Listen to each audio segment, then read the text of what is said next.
plug cord, the killer had taken the white-coated wire and connected it to a metal grate with the proportions of an undersized welcome mat. This he placed on the concrete slab in front of the door. Then all he had to do was plug the cord back into the wall and wait. Jack Renner, homicide detective with more secrets than most of his suspects, had materialized at her elbow without a sound. It made her start, but not as much as it used to.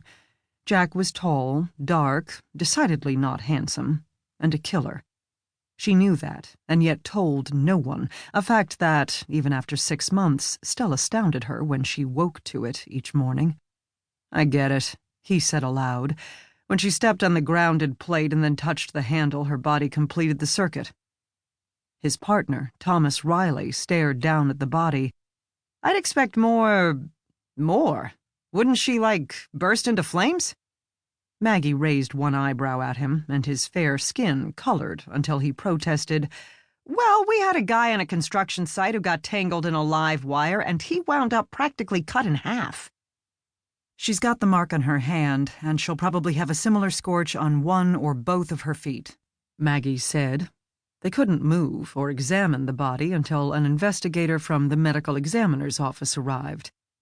"That's fairly typical. Electrocutions can vary quite a bit, depending on how much power and where it goes. Frankly, it seems like an iffy method of murder."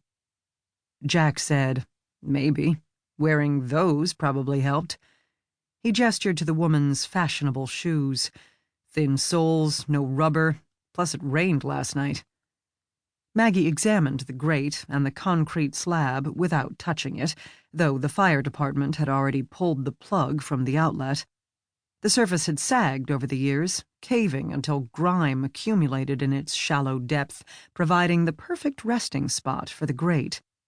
It was already dirty, so she didn't notice the grate against the dark area. He could have even brushed some leaves over to disguise it, but wouldn't it have been humming? How did it not set the house on fire? "They're not touching the screen door and the grate." Riley stepped closer and pointed to the door's sill, 2 inches above the ground. "Each one alone is static, perfectly safe until she grabs the screen door handle and completes the circuit." "Exactly. Then she dies, gravity takes over, her body falls back, her hand pulls away. The circuit is broken, and the door goes back to being a mere door. No fire, no sparking, no wildly zinging electric meter. Kind of ingenious, really." He caught her look. "Don't glare. It's, definitely different. Iffy, like you said. If that light worked, and she noticed the wires, if the leaves blew away so she wondered why there was a metal grate in front of her door, if she had been wearing tennis shoes or felt some static just before she touched the latch, or if some unlucky UPS guy came to drop off a package, assuming she left the outer gate unlocked during the day, anyone could have wandered in here. Or if the outlet had a ground fault interrupter, it might not have worked." Maggie glanced toward the covered outlet, under which the cord lay among the scattered leaves. After nearly being blown up a few weeks earlier, she knew everything she had ever wanted to know about ground fault interrupters. Frost-free refrigerators don't plug into outlets with GFIs because of the freezing warming cycles. Aren't they 220? "A small one like that? I don't know," Riley said. "Even 110 could have killed her. What with the wetness, thin shoes, no gloves, and at her age, her heart might not be that great anymore. She's 62, 8 years older than me, and my doc's already giving me a hard time about cholesterol and coronary arteries, so electrocution might have seemed a pretty safe bet as methods of murder go." "Please don't sound so admiring," Maggie said without meaning it. By now she knew Thomas Riley better than that. He continued as if she hadn't spoken, still thinking the scenario through.